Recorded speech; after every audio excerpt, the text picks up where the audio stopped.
This podcast is brought to you by Craft Beer and Brewing Magazine for those that love to make and drink great beer.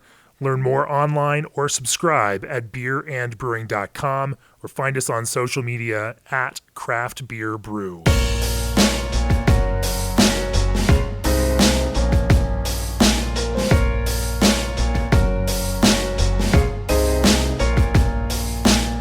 Welcome to the Craft Beer Brewing Podcast. I'm your host, co-founder, and editorial director of Craft Beer and Brewing Magazine, Jamie Bogner. I'm here in Bend, Oregon this week, and sitting across from me here at Boneyard Beer in Bend, Oregon is Tony Lawrence, co-founder and brewmaster of Boneyard Beer. Welcome to the podcast, Tony.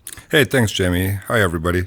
Glad you could stop by Boneyard today and have a chat with us and take a look around. As I told you before we started, and actually as I was trying to pitch you on the idea of doing this podcast, you know, we fell in love with Boneyard when Emily Hutto, one of our writers, wrote a story about Boneyard, and we reached out and said, "Hey, Tony, want to provide a recipe to go along with the story?" And instead of getting a recipe, we got 1,600 words from Tony on, and I remember it was being 1,600 words, very specifically on almost a stream of consciousness kind of approach to how you develop recipes, how you think about how you make those decisions.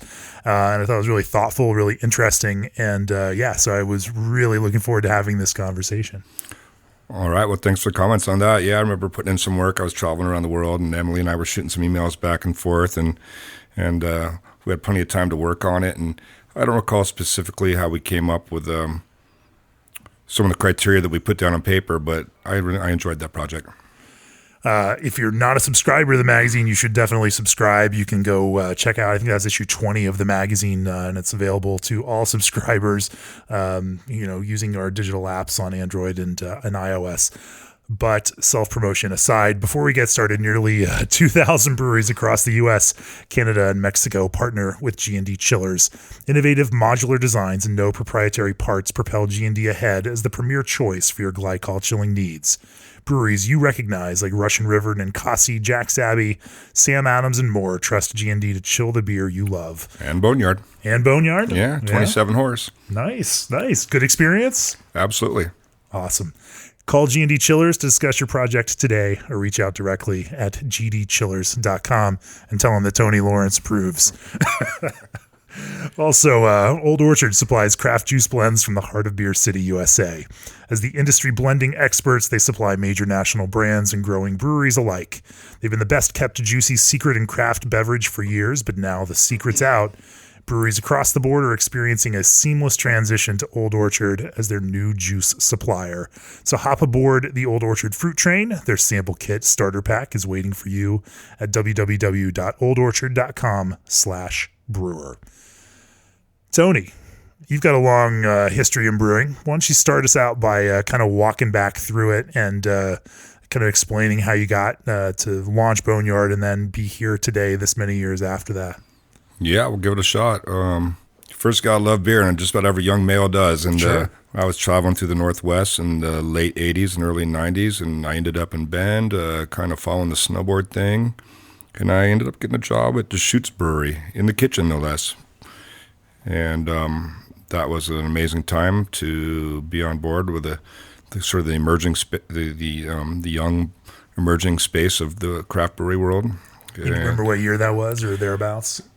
Yeah, that was 1988. 88. Well, it was the winter of 88-89. Wow. It was the winter of 88-89, Right. so we're looking more at probably 1990. Okay. Actually, in my office, I should go get it from my own memory. After I left Deschutes in 2001, they kind of went back to the brew logs and looked at see when I started in the brew house and which brew number, and then the last brew number, and kind of added those up and the number of brews that I was around for. So anyhow, I ended up at Deschutes in 89 in the kitchen, but I quickly became friends with John Harris, the original brewmaster at Deschutes. Right. And He's now at Ecliptic. Ecliptic, yeah. Russell Shire Award, John Harris, and that means a lot to me because we became friends. He was interested in talking about the mountain and skateboarding and snowboarding and things like that, and we drink beer and talk about beer and the things I just mentioned. And wasn't that after becoming quick friends and good friends, he invited me to come work in the brewing side of things at Deschutes Brewery rather than the kitchen. And so instead of washing dishes, I started washing kegs. That was 1989. I worked at Deschutes till November of 2001. So it was about 11 years there or something like this. And it was an amazing journey, really. At Deschutes, we were on the 10-barrel brew house over there on Bond Street originally, and we built the 50-barrel brew house in 93, 94. And so, really what I'm trying to portray there is being with a company from a growth curve from, maybe 1 to 2,000 barrels annual production up to about 130,000 barrels when I left, or, maybe 3 or 4 brews a week on a 10-barrel brew house to 60 brews a week on a 50-barrel brew house. So, outside of the in-house education that we ran at Deschutes, and, I had a high level of attention to continued education and in-house education, and just very proactive and progressive with a lot of concepts such as that. But being along on that journey, for all the CapEx projects and all the things that go correct and or incorrect are really a big part of the great foundation or building blocks for my brewing career. So 2001, you left Deschutes. Talk to me about the founding of Boneyard. Well, there's a whole lot of stuff between 2001 and Boneyard, but what'd you do in the meantime? Okay, well, yeah, Tim Gossick was another one of my mentors from the Deschutes days. He was the brewmaster after John Harris left, and he went off to start his own project in Tempe, Arizona. And he kind of was inviting me to come along with him for quite a while. I wasn't so sold on Arizona from a Northwest guy, but eventually I took the opportunity, and for a lot of the reasons I think a lot of young professionals or professional brewers are interested in, which is as much of a great time as I had at Deschutes and stuff, but brewing 60 brews a week, the SOPs were on lockdown, the job descriptions were on lockdown. I was looking to be a little bit more creative. And here was an opportunity to join Tim, brew 3,000 barrels a year. We did brew all traditional German-style lagers back then, which was a little outside the box.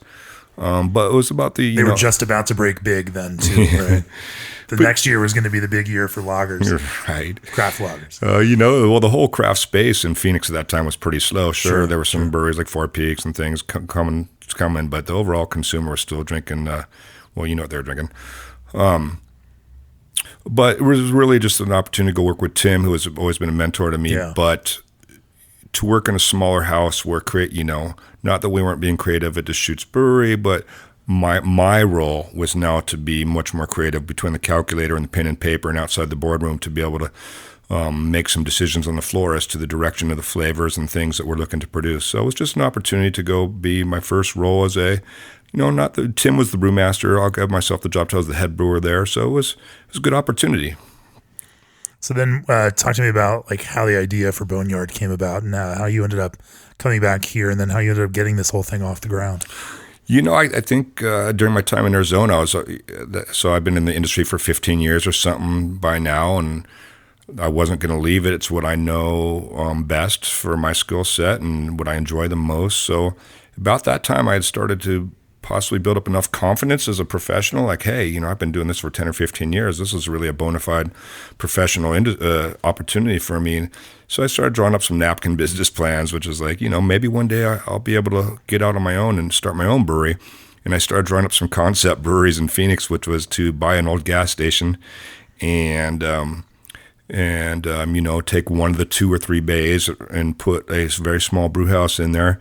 And then in the other bay or two, chop some motorcycles or cars up. So that's, a lot of what I was interested in. Probably shouldn't do both under the same roof, but I was going to give it a shot. That brewery, those breweries do exist now. That exact model does exist now. I'm slightly jealous. Yeah. But so that kind of started back then, the confidence mentally and starting to draw a few things up, not really understanding whether this would come true or not at some point in the future, but it started there. Yeah. I left Phoenix in 2005, and I was traveling up and down the West Coast looking for some employment, basically targeting the Bay Area. I was always interested in San Francisco, so I did some interviews with Lagunitas and various things. And I was driving up and down the 101 and stopped in and saw Brindleson, Matt, over at Firestone. And he's like, Tony, how come you haven't applied with me yet? And I was like, good question, Matt. So what an honor when Matt's kind of looking at you going, hey, come talk to me about a job. So we did that, went through that process, and I took a job with Firestone for a year. And that was amazing. So it really kind of rounded out in my opinion, a lot of my professional experiences under other people's houses. Yeah. So that was about 2005, and after that, I kind of said, "Well, I think I'm really ready." Remember that gas station, retired gas station brewery chop shop? I still was kind of dreaming about that, and so really, Firestone was the last salary career I ever had, and I kind of just stepped off, lived on a credit card for a while, and used my imagination. Was able to stay afloat, helping other breweries do some projects of various capacities. And then that's where it all started, really, through these travels around the country and the world and helping other breweries do some installations or some other, cleaning up some other operational aspects. I mean, again, I was building that confidence that I needed to step out on my own. And this just so happens also starting to collect some equipment. Could be an old keg, it could be a glycol chiller, it could be anything. So that went on for a number of years, and so now we're closing in on 2010. I had enough equipment. You've been hoarding equipment. Yeah. I had been hoarding equipment in my garage over here in Bend, Oregon, and my buddy was moving out of a little shop that he had on the west side of Bend where he did concrete countertops, and I always looked at that spot and said, that'd be a perfect startup location for me. It came true. Drew called me one day, and he says, hey, you still want that spot? And I said, I certainly do.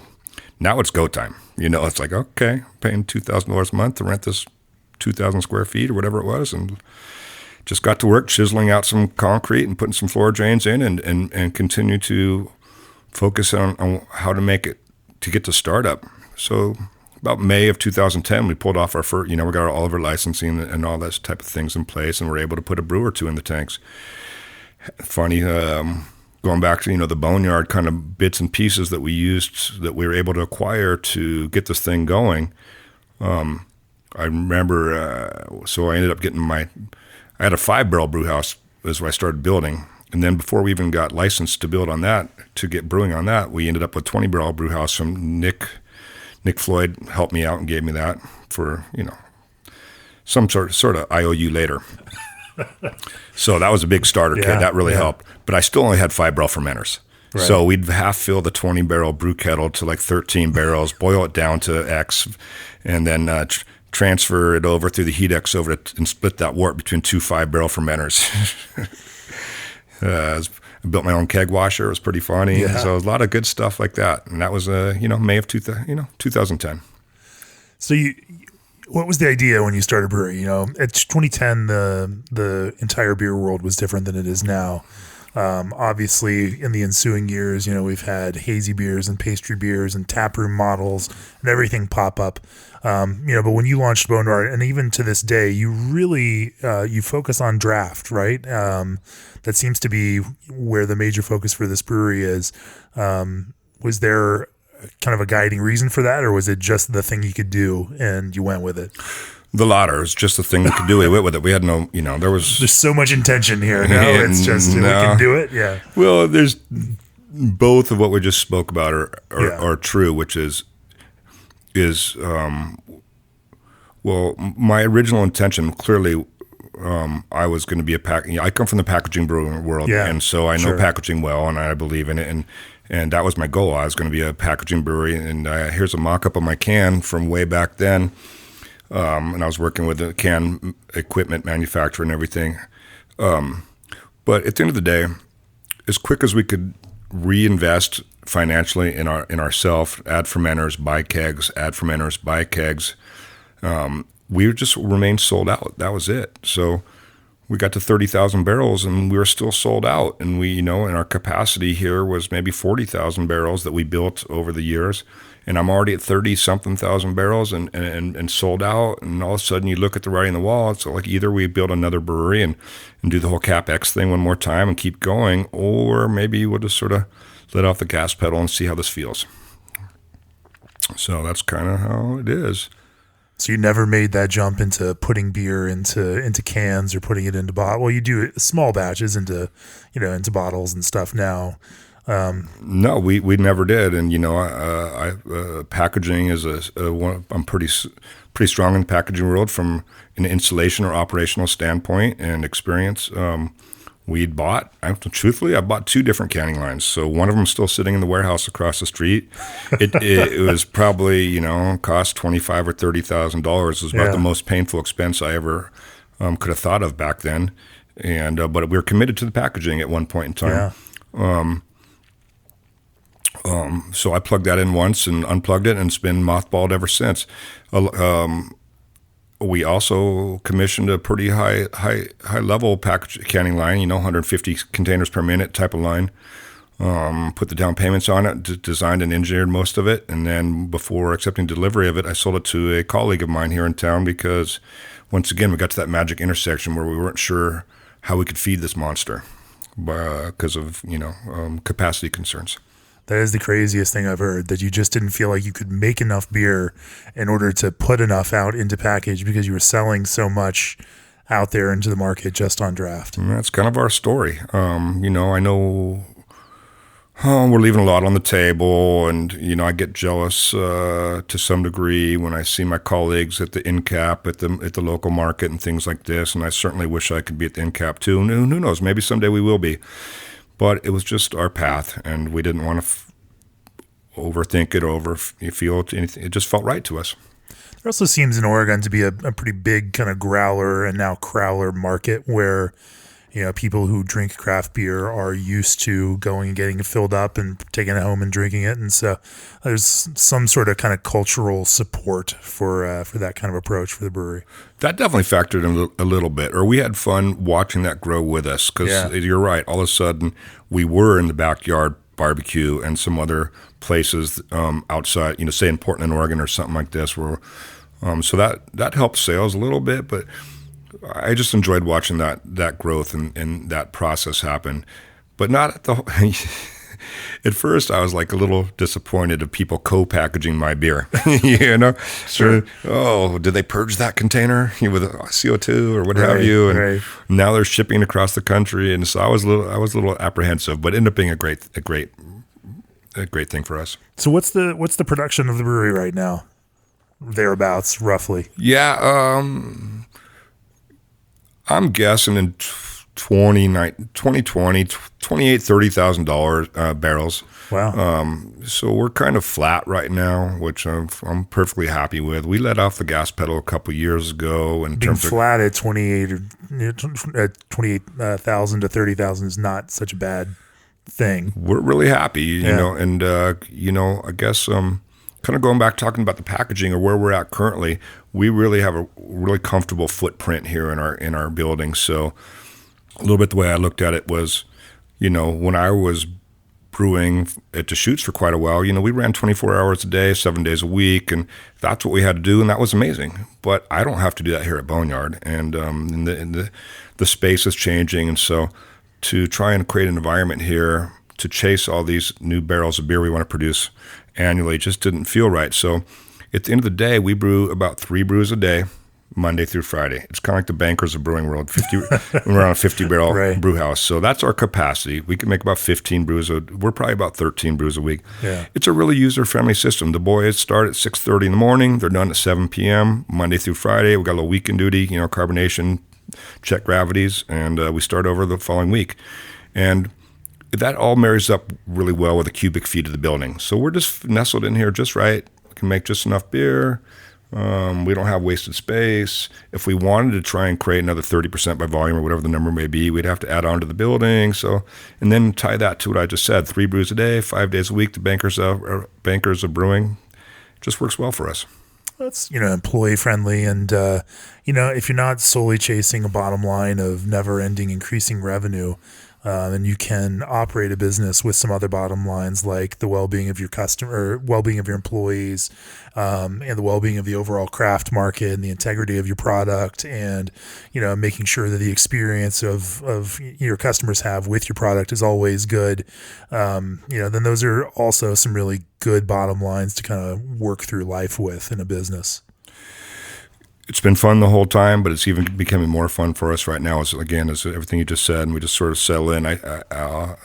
This may not be the most wise thing to say on the radio, but I feel like I'm being more of a brewer than I have been in years. The conversations that we have in the boardroom have been more focused on those type of conversations than other expansion projects or other considerations for emerging markets or what have you. Yeah. Well, let's talk about some of those brewing things. I know we've been talking about business here at the start, and we definitely want to get into how and why and what you do in that kind of brewing kind of approach. But before we do that, the founders launched SS Brewtech with a very clear goal to advance brewing equipment design, performance, and quality to the very highest standards in the industry. With a team that draws upon strong functional backgrounds in brewing science, mechanical engineering, industrial design, supply chain, and manufacturing, SS Brewtech has the people and skill sets you want and expect from your supplier of pro brewing equipment. Head over to ssbrewtech.com for more information on their brew houses and brewing gear. Also, a special message from our friends at Pabst Brewing Company. Out of the west, a storm surprised. Swept down on Captain Pabst. That mariner and gentleman, his action swift and fast. He sailed the seabird against the throes, routing twain wind and fear. He took haste to protect his kin, but the port was far from near. Pabst's intuition proved him right, and bore a friendly coast. The mighty seabird crashed aground, and to that we raise a toast. For while the seabird indeed was lost, safe were kin and crew, and without this mighty ship to steer, Captain Pabst began to brew. Captain Pabst, Seabird IPA, exclusively available in Wisconsin and Chicago. So, Tony, let's talk about, maybe we talk about hoppy beers first. You know, when I think about Boneyard, I think about RPM, I think about Bonafide Pale Ale, I think about, your double and triple IPAs, and I think about this kind of dank Northwest approach to this kind of West Coast IPA idea that has a very distinct and kind of very Oregon flavor to it.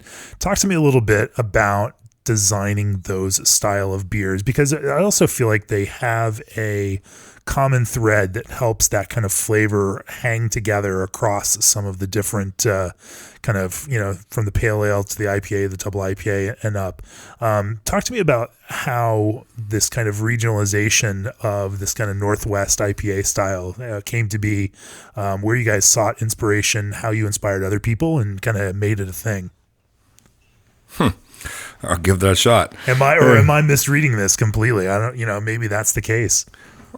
I think every generation has its own journey, and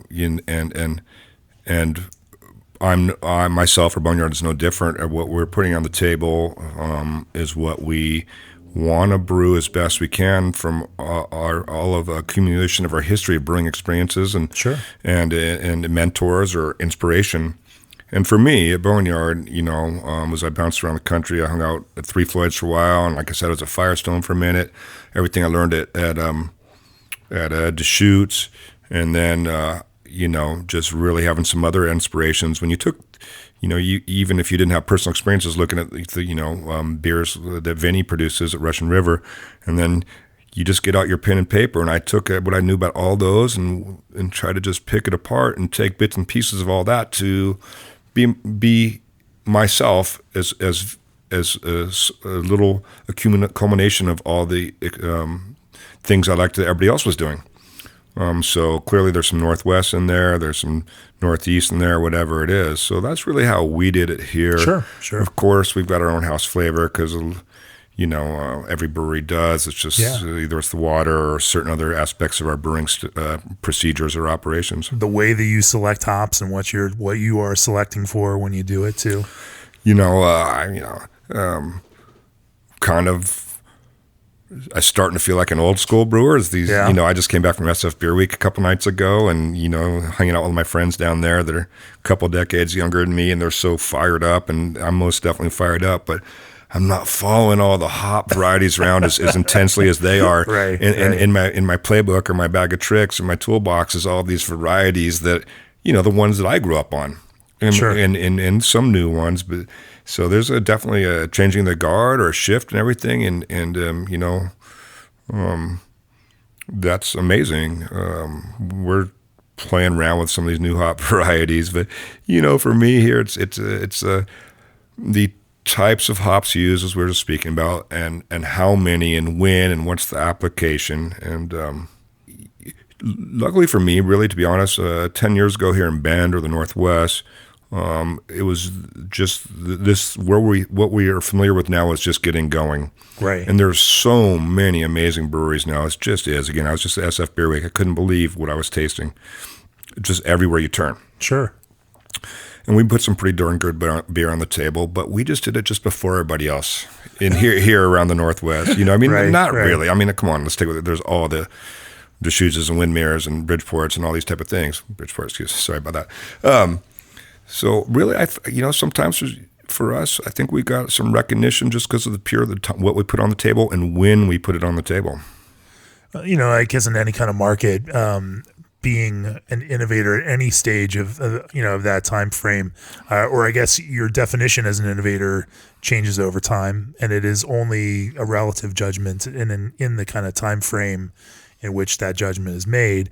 However, when we drink a beer today, it still hangs there. It's the same kind of thing when you drink Brynoldson's Union Jack, it still hangs. You taste this beer and it still tastes fantastic, and you want, and so naturally then the mechanism in my mind goes to, there's a special challenge of designing a beer that is both current and has that kind of capacity to be timeless.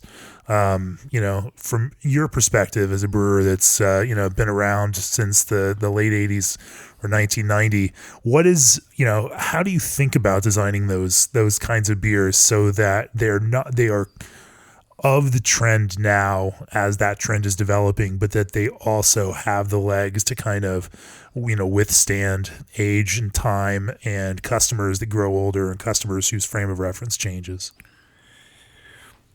There's one thing in beer that's probably never going to change is kind of some of the building blocks. Before you can talk about how interesting something may be, there's the basics, which is the beer very clean and well balanced, for example. Yeah. Those are, to be honest, my order of operations and for a beer that, whether I'm producing it or I'm at a brew fest or at your brewery and I'm drinking it, I'm looking at to see how clean it is, how well balanced it is, and then how interesting it is. Because a beer that has the potential to be interesting, if it's not clean and balanced, well, then you have nothing. So I think those are some of the timeless attributes that you always have to pay attention to. Is a beer that's clean and balanced. Maybe my hops are missing this year versus last year, or some other raw material from a hop standpoint, usage rates or applications. But always keep the beer clean and and balanced, and then hopefully layer some interesting on top. Is kind of what we're trying to do here now. So that concept of balance, I love this one because, it can be whatever anybody wants it to be, right? And it becomes that catch-all for you. What defines that kind of balance, and what, do you specifically look for in that, these beers that you're tasting to find that kind of balance? Things can balance at really loud levels. Things can balance at a quiet level. Things can, balance in different kinds of ways. There are, multiple, variables there that can all kind of achieve some kind of concept of balance. So, so for you, where do you balance on that kind of thing to kind of make it work, or what works for you? Well, our flagship, our house IPA, RPM, really, in my opinion, kind of hits on everything you're just mentioning right there, which is these various intersections and how they all kind of come together to be one song. And so back when I was a younger brewer, I was super into hops, which I still am. But I didn't quite understand this balance game yet. And so I like dry beers too. So I tried to make really, really dry beers with lots of hops. They were always good, but there was something just off. And I finally figured out that I just needed a little bit more, malt backbone, or even we could call it sweetness. Yeah. To stand up with the hops. And so it's just these intersections. I think you can either be too dry or too sweet, or you can't be too bitter or not have enough bitterness. You can throw a million hops at something, but that doesn't mean it's going to necessarily be the top of hop profile or aroma you're looking for. So it's just this unique intersection. I think it's very difficult to find in a brewery sometimes. Do you change that as the years go on? Now at the same time, like consumers' tastes, obviously people drinking beer now have a capacity for consuming sweetness that is something relatively new over the last 3 or 4 or 5 years, compared to where they were, say 10 years ago. It's a surprising tolerance for this kind of residual sweetness and high finishing gravities. Have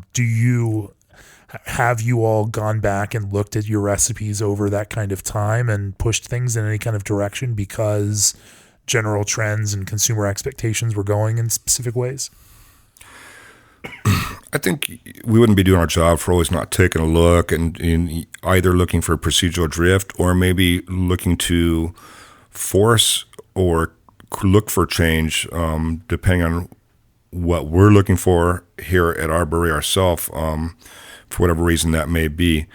I got to admit, and it's not a very good tactical decision from a business standpoint, where I'm a little just kind of standoffish on trying to follow trends and stuff. We don't want to get caught not making adjustments over a decade or two, but we're not really chasing specific things so much. We got a big team of guys here. We do the sensory every week. Everyone's got a good head on their shoulder, got lots of experience. So we talk about these type of things, and we just do what feels natural to us. Sometimes, going back to the RPM, it rides right on this cusp of where I think it needs to be, this intersection where it's got just enough sweetness to keep it all going, let the hops dance off that. But then sometimes if I just get 1 or 2 ticks to the right or left and that sweetness pops up a little bit, I'm totally super bummed out. So yeah. So we're playing right on that threshold, and at least that's how I perceive it with RPM. Is that a kind of standard Cali ale yeast West Coast kind of approach, or do you have a special secret Boneyard approach to it? I think it's brewing salts, it's water chemistry, it's mash temperatures, and different considerations like that for the most part that we're playing with when it comes to looking at that consideration. Going back to kind of not necessarily trying to be different or follow anybody. Our house yeast is the Fuller's ESB 1968, and we've brewed on Cal or 01 or whatever you want to call it through the years. We'll borrow some from a colleague here in town, what have you, and check it out. We've even brewed RPM on it a couple times to see if we're missing out on something. But we just stick to our yeast. Something we do here that's kind of interesting, at least for me, is we're a true uni-tank brewery. Again, we don't package, so we don't filter. We fine with biofine, and so we ferment, we dry hop, we, mature, we carbonate and clarify all inside the fermenter and then go straight to packaging. I guess the reason I bothered to mention that is the 1968 is a highly flocculative yeast, and I happen to like it a lot as well. And so from, whether that was the brewer speaking or the businessman speaking, we're trying to make about 14-day beer here on average. And so the yeast just gets out of the way for us. It does the work. It's clean, doesn't throw a diacetyl, and gets out of the way and allows us to just repeat process. You keep it relatively cool, kind of keep esters down, or? We do kind of, some of the guys here with me, we've all been, going back to the Shoots days, I've got Mark Kenyon, I've got John Van Duzer, I've got Phil Bray, and Bill Krieger, all guys that we used to work at the Shoots together in the 90s. And we're all big loggerheads. And at the Shoots, we kind of fermented our ale strains cool. Yeah. So either we like that or just how we learned. I'm not sure. But we're not necessarily cool. We kind of do a little thing where we cool in at 66 and we bump 1 degree F up a day. So, and it kind of, for us, that kind of hits, starts cool. We kind of follow the fermentation curve as we slowly bring the temperature up and we hit the diacetyl rest right about when it needs to be. And it's just kind of our house thing. Interesting. Talk to me a little bit about hops. Now, you're out here in the Pacific Northwest in a state that grows a whole lot of hops, and you're only a couple-hour drive from Yakima Valley in Washington, which also grows the lion's share of hops in the country. How does that impact how you brew, how you taste and smell? And then, of course, there's, as I got out of your parking lot right here, there's a very pungent smell. It seems to have to, I'm from Colorado, so I'm used to it, but that does seem to have its own sensory impacts for you. Yes, of course, we're very fortunate that Northwest seems to be the home of the type of hops that, people are looking for to brew IPAs, and us included. Yeah. And it's a lot of fun each year. A lot of my friends from all the world descend upon the Northwest to go do their hop selection and swing through town. We, do a collaboration brew where I show them around the Northwest a little bit. So it's a lot of fun. The reason I say that is because people travel from all over the world to come to this little slice where we're at to look at these hops. And we have long-standing relationships with the brokers up there through our days at the shoots or everything in between now and then. And so we're just very fortunate. We love going up there and, doing the hop selection. And it's very obviously critical for an IPA or hop-forward brewery to have such unique, I wouldn't call it unique, people flying from everywhere, but, that access is, and it helps that we're just big enough to get contracts that we need, which gives us the privilege of rubbing hops. Some people are unfortunate through their usage rates. They don't quite qualify for that. But you know what? They still make great beer with the hops that are just spot market sold to them. When you're rubbing hops, what does that process in your mind look like? Because you've been doing it for a lot of years. When you're evaluating hops, what does that look like for you? Great question. Well, of course, for me, it starts off with the visual aspects. We'll look at the different lots. I'll take some little notes, just a visual, tight or loose, dry or moist, or seeds or no seeds, burnt tips, things like that. So I'll let that be a fairly large percent of my weighted averages of what my determination is going to be on what we're looking to select. Now, when it comes to just getting to drink first with your eyes. Right? what happens next for me, and I don't is, I know myself. I seem to just always want to choose something that has the biggest, most bold aroma, but the person next to me could be looking for something just slightly more delicate. But I'm always just looking, give me the power. But I don't think that's a wise choice. And then, the more delicate aroma can bring something to the table for your end product. You'd have to run a control test, and I don't have that opportunity to do that. So I'm always just shopping for the biggest aroma. Oil content seems to be driving me. Do you have general parameters? I mean, I know other brewers I talk to, have, some very clear ideas of, the window that they're trying to choose within, obviously trying to kind of create consistency in their product. And then, of course, other brewers I've talked to have made it clear that, like, if we keep improving this and it keeps getting better, no one's going to complain about it. So they go for that kind of thing. Where do you land in that? Are you, because sometimes if you go big, you're going to end up with something that's a little bit different than what you've had before that, for some people might feel out of character. Well, sure, but if you're consistent with going big, as well maybe as that is the way that you've kind of done, changed it over the years. A lot of the things that we do around here, not all of them. I like to brew with usually any recipe that I put on the table has a minimum of 3 and maybe as many 5 different hops blended in there in different ratios by weight for various reasons. Yeah. And so I have a lot of buffering capacity built into some of the considerations we're speaking of. It seems like that to me anyhow. And that's just so that if there are fluctuations in any of these hops in a given year, that it's not going to completely change the expression of this thing. RPM has 5, sometimes 6 hops in it. Yeah. Pretty much equal usage rates. And it's always been that way. That was from an economic standpoint and from a brewer standpoint. It was just the way I layered it all in. Of course, sometimes we'll be blending years between the harvest for 2 or 3 months. And, how much change happens in that year to year, and how does that impact, how you adjust things? I mean, obviously, you're in a production brewery. There are some very specific concerns about making sure that you're working in complete bags. The amount of small tweaking is not there. But does that change? And you even mentioned that sometimes there are 6. What would be a condition that would lead you to add a 6th hop into RPM in order to kind of keep it where you want it to be? Well, maybe there is 6 hops in RPM, so maybe not 5 or 6. One of them's we're used to like. I caught you out on a cagey one there, Tony. Well, I spend more time at my desk than I do on the brew deck anymore. It's all right. But the recipe's built for the reasons we speak of. It has a lot of buffering capacity built into it for availability, for financial risk, and for consistency. Everyone knows you probably don't want to produce your flagship IPA and just call it Simcoe IPA, and then watch the variations happen from year to year, or the availability or the price point. Of those 6 hops, have you built a core with certain type of classic hops, and then kind of built a balance to that with some kind of more flavor forward, more intense aroma hops? Absolutely, you nailed it. I mean, okay. The economical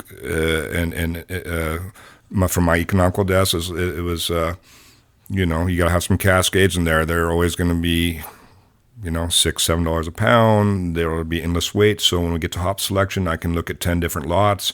They play well with all other hops, I feel. And so, I just thought it would be not wise to not build a decent amount of the platform that we're going to start to extend from using the Cascades. Of course, some other older varieties that are classic, Centennial. And then we started to move into some, Citra and Simcoe and Bravo. To layer through this thing. Most of those varieties are a couple of them, they're old standbys. A couple of them are a little bit newer, but not totally new. And, the price starts to go up and availability starts to become a little more scarce from year to year. But we can always work that out year by year. Hop forecasting is a little bit of a problem. I think we got caught here. We got caught here in 2015 or so, because I was building up to build that canning line I was telling you. So I was signing hop contracts for 50,000 barrels of, because of this canning line I was going to buy. So all of a sudden I was super long on my hops because we decided to go a different direction from stay away from packaging. So there's always a lot of difficulties out there. That's probably one of the most. We probably spend a lot, there's a lot of hours that go into nailing your hop contracts, right. Not just getting there to do the selection, but making sure we have just the right amount, but not too much. There's so much that depends on it. I mean, obviously, you've got hops growers, farmers that are choosing to put the stuff in the ground, need to make a, certain amount per acre, or, and they tend to operate pretty close to the margins on that. I mean, these days, hops farmers are doing a little better than they have done historically or last decade, but they need to have some upsides because they've had a lot of downsides over the last century. So they need to depend on that. You need to depend on that, but having something like extra 10,000 pounds of hops on contract means you gotta find a place to use them, and or you're gonna sit on them and you're gonna decrease your contract for the next year. And you're wondering if how many of your colleagues are in the same boat, and so and then you're wondering how many futures, how far, and what's their future contracts looking like, and how is that going to affect the spot market or any other pricing? One consideration we're having here right now, just fairly recent.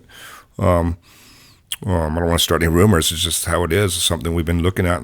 I've been thinking about for the last few weeks is, I mentioned Cascades being a hop. When I put RPM together 10 years ago, for some of the reasons I mentioned, it should be fairly priced. It should be available. I should have a lot to choose from. Therefore, it all should be fine with that hop.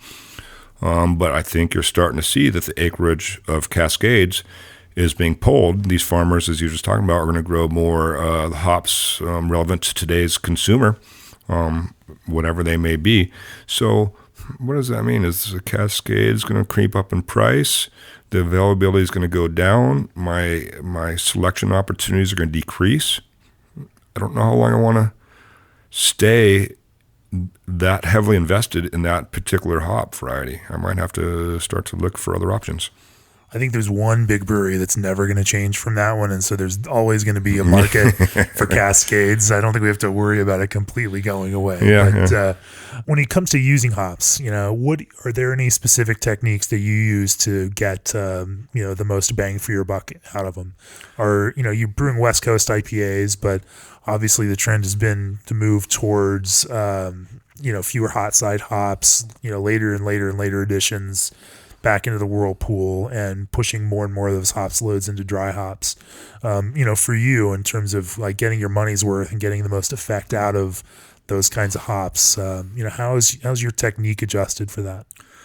Well, so many variables and considerations, and especially with all the new cryos and what have you, incognito oils and different things.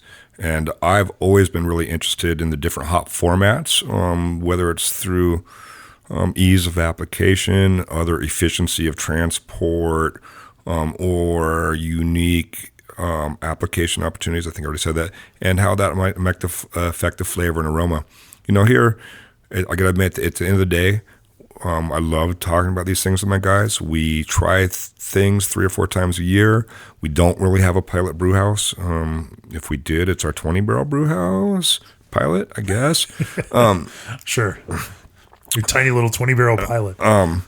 But, at the end of the day, our SOP here at Boneyard is kind of old school. We're taking T90 hop pellets, we're getting on the top of the tank, and we're dumping them in. We generally do that on about day 5. Yeah. So right at the tail end of fermentation, I'm hoping possibly the yeast metabolic activity can mop up some O2 or something.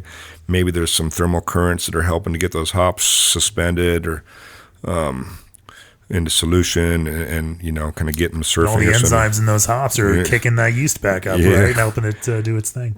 And, we've got a couple brands that we do a double dry hop in. So we'll take about 25% of the overall weight and come in on day 4, and then 75% of the rest of the weight on day 6, pulling more yeast and hops out of the way in between the 2 applications. Yeah. Those are, in general, for us, the beers that have a much higher ABV, a wider fermentation curve. So, and then, because the higher ABV beers, at least here in theory for us, the pounds per barrel usage rate seems to go up. So since the usage rate went up, it kind of makes sense to us that we can take that weight, split it, and divide it at that 75-25% ratio, and kind of just divide it across a wider, application by a couple of days. Seems like to me it's going to get more surface contact and different things like that. That being said, there's so much new information and stuff out there. I feel like a couple of years ago we made a beer that probably had, 5 pounds per barrel dry hop in there or something, and we thought it was crazy and it was expensive, but we had to give this a try, and sure enough, it didn't seem to be much more hoppy than anything else we'd ever done. Yeah. So we wrestle with these considerations too. Obviously, these high usage rates. There is that Shellhammer research out there that you did with Jason Perker, that they do get to that kind of point where it doesn't stay in solution, and the yields are ridiculously low as well. So do you have any kind of tank recirculation or bubbling CO2 through or something to kind of keep that plant matter in the mix in a tank and not just settling out and clogging the stuff up at the bottom? We chat about it all the time. We've done various things through the years, as I'm sure most of my colleagues have. I certainly wish I could have a glass fermenter. We've done lots of tabletop test experiments in 5-gallon jars, and we'll just line them up over the counter and do different considerations. My SOP, 10 years ago, would to be dry hop with T90 pellets. Day 5, we'll call it. And then day 6, I'd like to rouse to the bottom. And I thought maybe I'm kicking them back up there. But what seemed to happen to me is actually it would just send them right to the bottom. So the hops seem to me, they float on top for a few days before they get hydrated enough that they start to trickle down through the beer or wort. And there's so many variables. We used to, T45s are a great option. The new T35. We have a brand here, Skunk Ape, which has always been my exploratory beer. We only make it a couple times a year to play with anything, any hop formats that I feel like messing with or any applications that I can find. My original idea with this beer was to try and make an IPA-style beer. It's actually an IRA, but an IPA-style beer that would have the flavor and aroma, but I didn't really want to dry hop at all. Using some of these high-powered hop essence oils, and then you can get your increased yield. You have low dissolved oxygen, longer shelf life. So I was really chasing these concepts. the beer was always really good, but I never quite got the flavor and aroma that I think we're looking for, that at least we're used to getting from the process, the typical process. Yeah. We played with some Incognito a couple weeks ago in the Whirlpool and in the dry hop. So we're kind of taking some Incognito, mixing it with 5 gallons of hot wort from the Whirlpool from some other batch, and then we'll mix it with Incognito and then dump it into a beer that's, on day 4, day 5, day 3 or 5 for fermentation. Just looking for these new products, trying to look at unique applications and see what we can find from it. Hopefully it's a beer that smells and tastes really good, or maybe, as I already mentioned, has lower DO levels or increased yields. A lot of things all the brewers are looking for. And nothing concrete yet. Anything else? Anything else you've learned from some of these experiments with the kind of advanced hop products? No, I'll try and explain it. Nothing too concrete, or it would have developed into a SOP, starting up a procedure here at the brewery. It just hasn't happened, but I keep looking. I keep going for it, and I won't give up. But it still seems to be T90. Going to some of your other stuff that you're talking about, we've always been real late Whirlpool. That's it. Yeah. It's pretty much like 95% Whirlpool and 5%, on the hot side. Some of the other variables, a lot of our recipes are kind of written old school, so more or less a 1-to-1 ratio of sort of Whirlpool, we'll call it, to dry hop ratio. Okay. Although I've been running some 2-to-1 ratio, so for every 2 pounds in the dry hop, 1 pound in the Whirlpool. I seem to follow that rule of thumb. Is the ABV goes down, I feel like I need to use more hops than dry hop because there's less ethanol in solution, and I sort of believe the ethanol rips the oils out and does some good stuff like that. That being said, that was kind of my old school. Oh, you think it kind of improves the kind of extraction of hop oils in the beer itself? Let's look at it the other way, just possibly. I've never read anything on this, but let's say you have a beer that's 11%.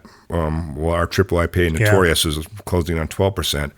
I feel like all the ethanol in that liquid solution seems to just be able to tear down the dry hops a little bit more and extract more oil from it.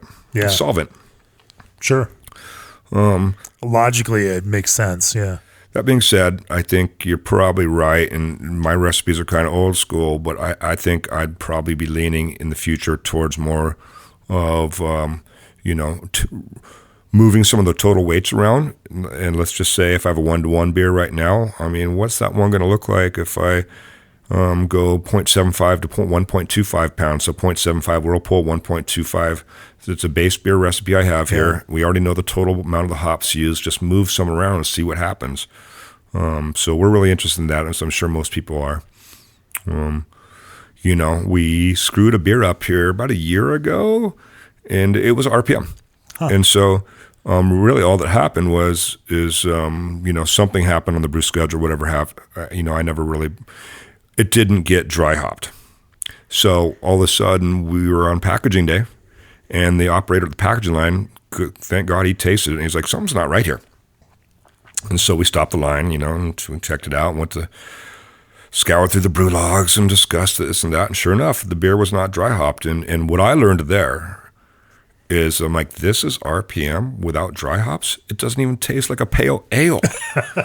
So going back to our theory about how much the dry hopping really adds to the flavor and aroma, and I still won't make adjustments to the recipe per se, but I've always been interested in doing what I just talked about, is take 25% of the, it just really taught us a lot. I kind of got backwards on that one. Like, but if I made this beer that doesn't even taste like an IPA just because it didn't have dry hops, what does that mean? So we took a second look at all of our hot side, hopping procedures and stuff, and we haven't changed anything. But it threw up such a thought bubble for me that I've still been wrestling with. That is interesting. I guess. If you're talking about like a chef metaphor, if a chef cooks a dish and leaves out the salt, or only puts half as much salt in, it's probably not going to taste like the dish should taste. Is there an expectation that it should be that thing? Just, even if you leave out this kind of, important part, does an IPA have to not be dry hopped and taste like an IPA at that point? I feel like it does. Okay, but fair enough. You know, and so clearly we've, you know, I think that month we made a new pale ale or something. You know, kind of tastes like a pale ale. It just didn't have the firepower of an IPA. So here on the podcast, you know, we probably got rid of about 50% of it, and we moved some through our pub and just had a little bit of fun with the rest. Yeah. Let's. We've been talking about hops a lot. Yeah. And I know you've got a bottle of Goose Cruise here sure. that you know just won a medal in a competition in a lambic-style category. And I know this is kind of a passion project for you. It's certainly not a huge volume play for Boneyard beer, but it is something that you love making, and you've got some foeders and some wood aging going on here in the brewery, kind of on a smaller scale. Talk to me a little bit about the formation of this kind of program and what it means for you. Nice pop. Sounds good. Well, thanks for asking. You know, I mean, as brewers, we're interested in so many styles and flavors, I'm sure. As a young brewer, I never really got the Trappist stuff that well. But some years later, through some travels and just more experiences and conversations, I discovered the lambics, and that's been a big go for me since then. But I really, you know, lambic-style, excuse me. But, you know, we do some kettle sours and things now, but I was never really too intrigued by that route to making these, you know, sour beers, because we all know that a wild fermented beer has a lot more than just lactic acid in it. So we want to explore down that path. Let's give this a try. But so, you know, I always knew that foeders would be a part of our scope and project here at Boneyard at some point in time. Strange part, the funny story is one day I got a call from a foeder broker, and they're like, "I got some foeders." I'm like, "Oh boy, it's been on my mind for a long time." And so we cut a deal, and I bought one. I thought that would force from me just thinking about it to actually a development of some program of some kind. Says the guy that just stashes equipment away and has an entire canning line just sitting in a warehouse across the street. So, you know, I'll try and keep the story moving quickly. And then, you know, I went and drank my coffee or whatever have you. And I called this broker back. I said, "You got one more?" She's like, "Yeah, I got one more." I said, "I'll take two." Couldn't sleep that night. I called her back. I go, "You got any more?" She goes, "No, that's all I had." And then she called me back an hour later and said, "Well, someone just backed out on, you know, one of the orders." She's like, "I'll tell you what, if you buy all four of them, I'll cover the freight and all the logistics for free." You know, because they were coming from Bordeaux, France. They're 60 hectoliter Sigmund Moreaus. So pretty nice stuff.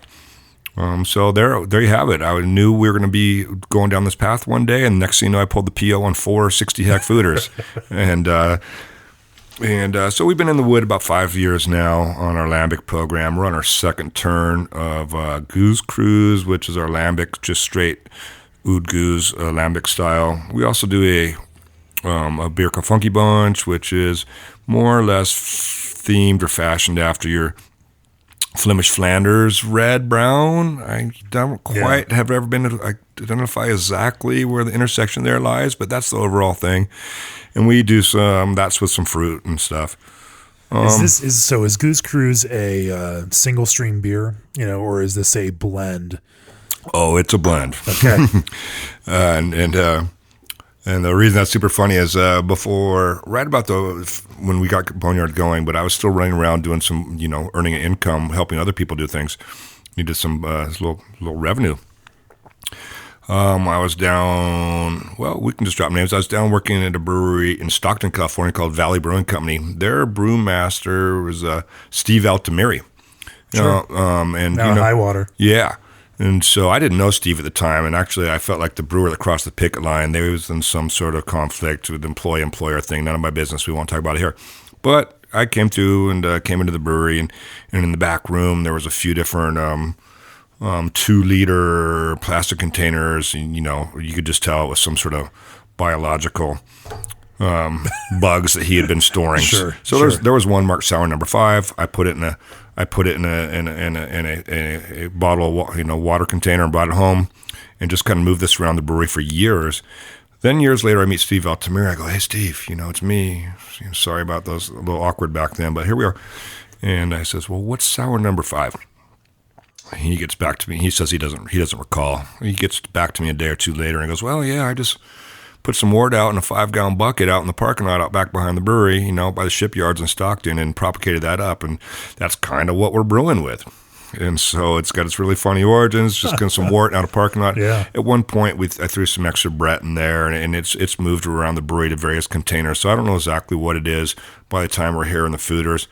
I sent it to Owen way back when he was with Y Yeast, I believe, before Imperial. And he tried to isolate and tell me what he thought we might be seeing in there, but we don't really know. It makes good tasting product, and I like it's ours, so we use it. So you say this is a blend. If you're aging in foeders, are you blending between foeders? Yeah, we've got the 4 60-hack foeders. 2 are filled with the Flemish Flanders, 2 are filled with the lambic-style, and then we have an old 40 or 60 barrel fermenter we kind of use as a blending tool, a blending tank for these things. So we'll taste them and kind of do our best to see what ratios work for us. So yeah, I think last time for example, we liked foeder number 3 better than foeder number 4, but the overall flavor development, so we wanted to start and focus. What we did was we took 50% of 3 and 50% of 4, put it into the blending tank, and then put 4 into 3. Let's see, which way did that go? We're just trying to harvest more and move it around to hopefully get the other foeder to have the same flavor development as the foeder we like. So yeah, there's a lot of blending stuff going like that, and it's actually a blend of old and young lambic at the end of the day, style. Full disclaimer. I've always got to add that lambic style in there. It's mostly, like you said, though, it's just more of a labor love. Brewers are super interested. And finally, for us, we had a lot of fun with it as a brewery that's draft only, mainly hops. Now we've got some 750 ml Cajun cork, bottle condition, lambic-style products, and I can give one to my mother or any other friends or pass her throughs like you. Yeah. And so it's not a volume play, it's not a revenue play, but we're certainly having fun doing it. Well, there's a really light character to it. The acidity is pretty tame, but I'm really struck by this kind of a white wine grape Venice character to it that that seems to jump out at me. It's been a minute since I've had one. Today for me, I feel like it's a little sweet today. It usually seems a little drier, but everyone's palate's different on different days, and maybe that's selling the white wine character to me. There's also a little bit of of malt body to it that even though it is that light, it still feels like it is not entirely light. Probably around about three packagings of this. Mark would actually have the better documentation to follow each particular bottle conditioning and the length of time and different things like this, because there can be a lot of variables there. Before we close down here, I'd like to ask the question, what success looks like for you. I think this is something that a lot of brewers are starting to ask themselves, especially this many years into their careers in brewing and this many years into operating brewing businesses. What's the goal? What's success? And how will you know when you've achieved it, or have you already achieved it? I feel pretty confident. I feel pretty happy and pretty proud and very, very excited about what we've achieved so far. Either myself or everybody that I surround myself with, or has been part of this since the beginning, or has been here more recently. So we let off the gas pedal a few years ago. It's just something didn't look right on the landscape, and so instead of when the banks and everybody was coming at me to use a bunch of their money and double down, we just sort of backed off. And during that time, we were able to sort of look more inward and just sort of understand who we were. What we're trying to do around here, short, near, or long term. And that's been really useful to us. And we feel really good and really happy where we're at currently. Again, this 13, 15 brews a week, Monday through Friday. Our footprint's pretty much Seattle to San Francisco and Bend. We're not chasing emerging markets, and we're really happy. And what that's allowing us to do is talk like brewers again, more than engineers. Yeah. And hopefully, being more focused on, sounds really weak, but less distractions from other conversations, and it gets us back into just really trying to stay relevant with the liquid offerings we're putting on the table. And so I'm extremely happy. I mean, I think the beers taste good. The team seems to be really happy. Everyone's really grounded and having fun doing it. So we're right in a really sweet spot to me. Opening that pub was a little more difficult. Yeah, a year and a half ago, you decided to move out of your pure packaging, just your packaging draft, kegging draft, and selling that move, and you actually opened a physical location here in Bend.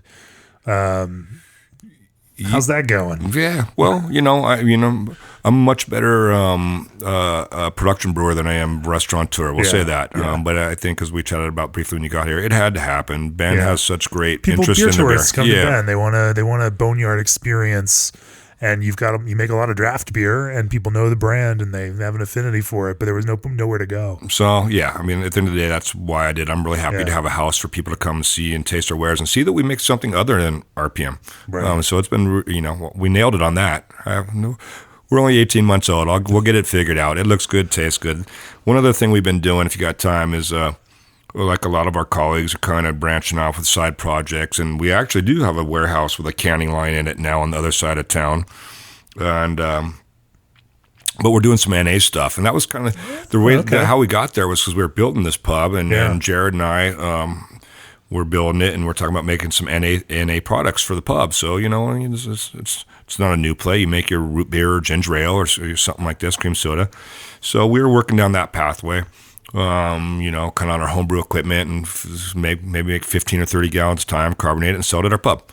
Again, more just to be fully well-rounded from a craft standpoint. Yeah. It's not a revenue play.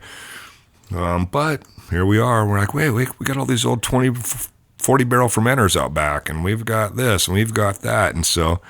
So you're making non-alcoholic beer, or are you just making sodas and root beers and that kind of non-alcoholic product? Well, it shifted, yeah. So we decided to put a project together. We're not calling them sodas. We're running about 50 calories. We call them elixirs. So we're running a lemon ginger, passion fruit orange, and we actually make a cola straight up, just straight up cola. And, there's a very volatile yet emerging space, which is the CBD. So we take the CBD, put it in these elixirs. They're super tasty, and that's kind of been a side project. It's just interesting that after all these years, Boneyard does have a can out there. It's non-alcoholic CBD elixir. Who would have thought? Who would have thought? If people want to learn more about Boneyard, Tony, where do they find you? Where do they find Boneyard? Well, come on by here. We'll have a beer and we'll chat. But of course, the usual social media platforms, Instagram, Facebook. I'm a little too old for all that stuff, although I have been amazed to watch what a good vehicle that is to get your message out. Sure. Of course, we got our pub here in Bend, and the more simple platform is just find the beer out somewhere between Seattle and San Francisco. On draft. Don't look for it in a package store. It's, you're going to have to have someone pour it for you. Yeah, that's kind of what we're up to. Cool. Well, I appreciate you talking with me on the podcast today. Thank you, Jamie. Thanks for coming by. Before we get out of here, G&D Chillers is known for their innovative modular designs, and Tony can vouch for them. Old Orchard supplies craft juice blends from the heart of Beer City, USA. SS Brewtech has a team that draws on strong functional backgrounds, and Captain Pabst Seabird IPA is available in Wisconsin and Chicago. We'll be back next week with another new episode. If you're not a subscriber to Craft Beer and Brewing Magazine, go to beerandbrewing.com, click on that subscribe button and become a subscriber. Go back and look through the old archives. I think it's issue 20 of Craft Beer and Brewing Magazine for Tony's in-depth explanation of his thought process on designing recipes. It's definitely worth a read. Again, we'll be back next week with another episode. Cheers, Tony. Thanks. Again, thank you, Jamie, and cheers to everybody out there. This podcast is brought to you by Craft Beer and Brewing Magazine for those that love to make and drink great beer. Learn more online or subscribe at beerandbrewing.com or find us on social media at Craft Beer Brew.